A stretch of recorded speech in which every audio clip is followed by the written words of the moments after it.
Hello everyone, my name is Peter Steele. I am a full-stack software engineer, and today we're going to learn how to install Python on your Windows system. Let's begin.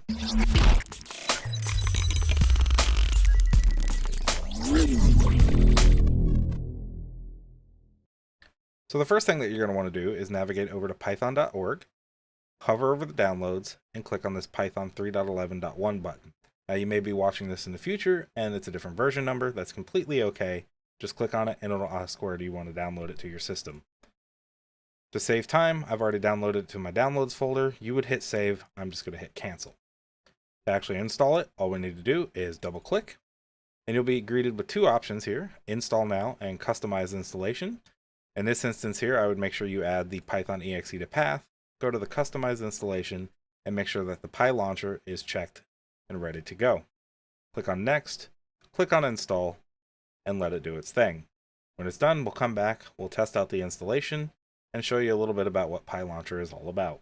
Okay, so Python is successfully installed. Now let's test out the installation. Click on close, open up terminal or command prompt. If you want to use something like this is called PowerToys Run. It's a handy little feature that's built directly by Windows, and you can download it as an external package if you'd like. Alright, we'll make this a little bit bigger here. And with the PyLauncher, all we have to do is type in Py and hit enter, and it'll bring up the latest installation of Python for our system, in this case 3.11.1.